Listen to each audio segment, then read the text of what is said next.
it's between $20,000 and $30,000 per household. And most likely it was between $25,000 and $30,000. Well, you can buy some pretty good insurance for that much money, even for seniors. And so my thought was, and originally back then we were talking about $3,000, $3,500. Now I think you'd be talking $5,000 or so, but it would still be cheaper to just say, if you're a senior, you're on Medicare or Medicaid. If you're on one of those, we'll give you a choice. We will buy you a Cadillac health insurance policy with a $5,000 deductible. And we will give you this health savings, it's a debit card, to cover all $5,000 of your deductible. Now, who you go to is up to you. Whether you get a bargain is up to you. And then you've got to have costs posted online in healthcare providers' places of business so you know what it costs. And then you get people back engaged in who's charging what. And then Newt sent one of the leading proponents for health savings account. And you couldn't do the health savings account like retirement, where, you know, a retirement account, I know because I cashed mine out to run for Congress, and I didn't think it was a big risk. My wife was worried, but I knew I'd made a lot more money in the private sector before I ran for judge than I've ever made as a judge or in Congress. And it might take me 2 or 3 years after I leave Congress, but I can build back another great living again. And so I wasn't so worried about it, but I paid about a 40% plus tax and penalty on cashing out for my retirement. And if you allowed that with HSAs, then people would build up 20 grand in their health savings account and say, well, heck yeah, I paid $6,000 of that in tax, so I could get me a $12,000 boat. You know, I mean, somebody would, and you can't do that. So an HSA would have to be for nothing but health care always. Once it's there, and there ought not to be any restrictions in how much is in there. You can gift it to charitable HSAs, to your kids or whatever, but it could work. And another thing that was part of the bill, anyone who's granted a visa into this country has to show proof that they have health insurance during the time that they're going to be, that's pre-purchased before they enter the country, or they don't get a visa to come in. There are a lot of good ideas. A lot of things we haven't thought about yet, I've heard. Looking across the crowd, most of us, average age is bald-headed or gray, so this is a question. What can be done to inform college age and younger voters?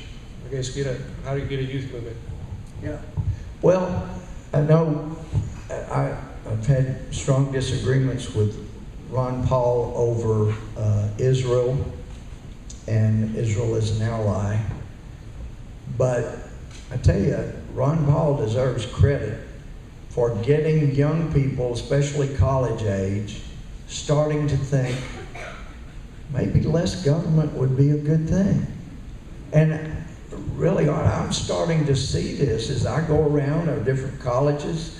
There are people young people are getting more involved, and they're getting more concerned because they're starting to realize you're about to leave us a country in some really bad shape.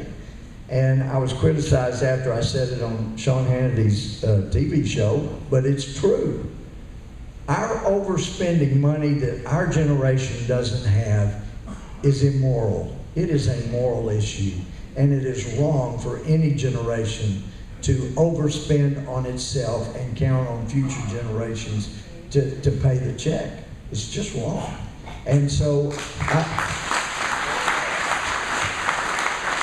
think young people are starting to realize that, and one indication of that, for those of you that have watched Fox News and seen Bob Beckel, at the Republican National Convention a year ago, I'd done a early morning Fox interview, and Governor Huckabee came up, and he and I were the only ones sitting. They said, hey, we got this whole breakfast buffet, you want to grab a bite to eat?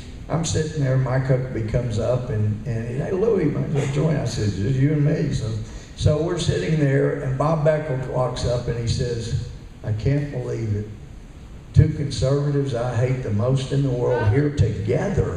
And anyway, he talks like Eeyore, you know, he's just always a downer. And so he says, Bob, grab some food, sit down. And he sat down with us and he said, I have seen Republican conventions for years. Some on TV and a lot of them in person. And he said, I've always taken comfort that all I saw at Republican conventions were gray hairs, blue hairs, and no hairs. You just didn't have any young people. And he said, I'm really shocked and I'm really concerned. I look around this convention, you guys have a bench, and it's a very diverse bench. I've never seen you with a bench, meaning you got young people ready to come in and step in for you.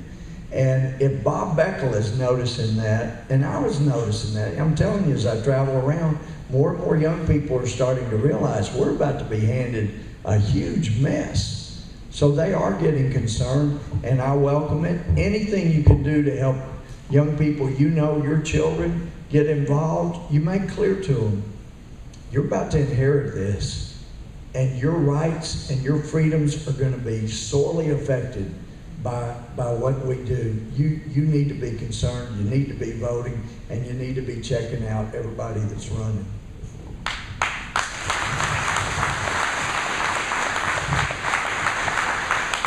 Well, I appreciate my young friend Brian who led us in the pledge tonight. More like it. If the federal government fails to secure the border, can Texas secure it ourselves, including fences and deportment?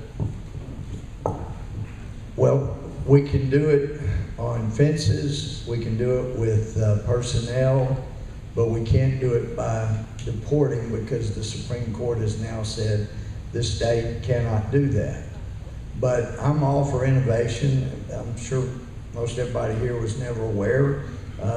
One of the times I made national news as a district judge was when it occurred to me that when we, as judges, I was a district judge and I had felony cases, and the legislature had passed something called a state jail felony, which had mandatory probation. So first time state jail, you got mandatory probation.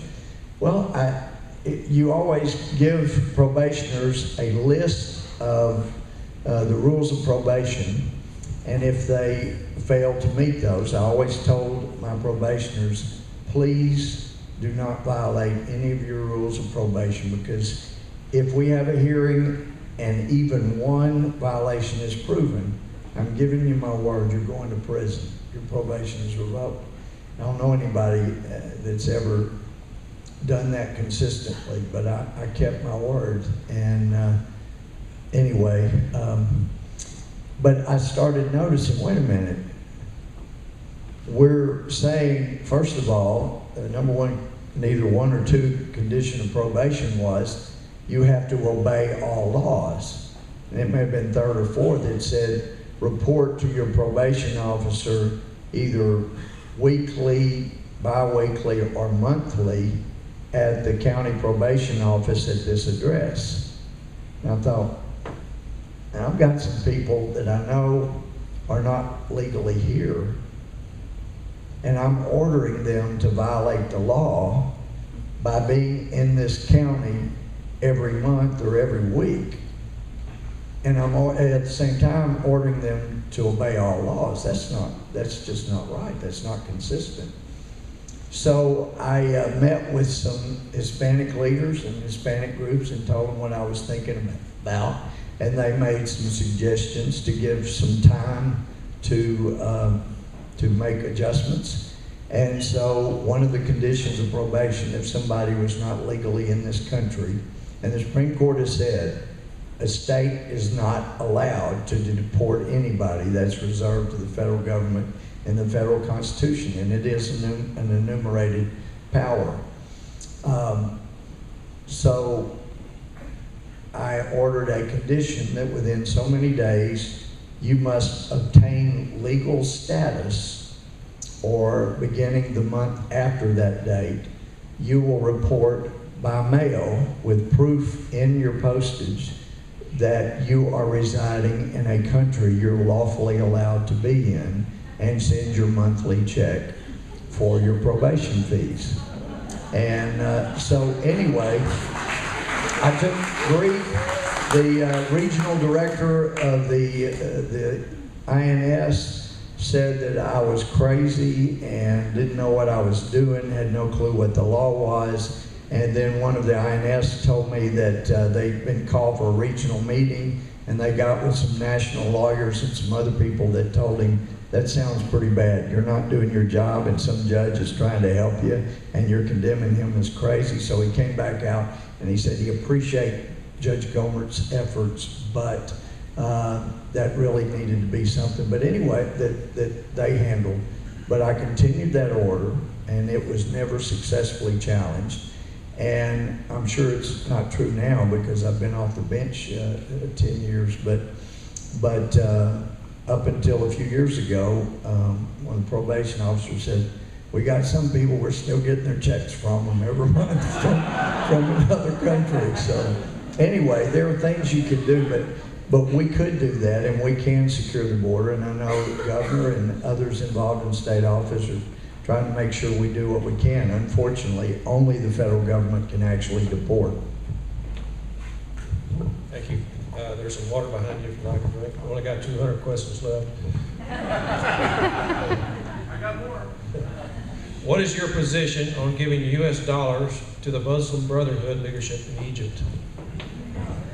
It is absolutely wrong. It is so wrong. It's wrong for those people, especially in Egypt. The majority do not want the Muslim Brotherhood.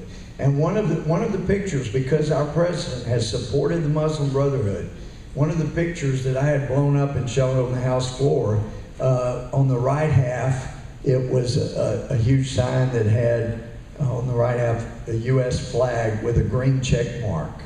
And the Egyptian said, yeah, we appreciate the United States. But on the left side, it had a picture of our president with a big red X across. We don't appreciate your support from the Muslim Brotherhood and your president supporting it. They don't want it. It's wrong for us to do it. Some of y'all are aware, I keep filing it in every session, and it's actually affected some of the countries' votes in the UN, but it's the UN Voting Accountability Bill. I got over 100 votes on it at one time, but it just says any country that votes against the United States position more than half the time will get no assistance of any kind from the U.S. the following year. I mean, it's just basic.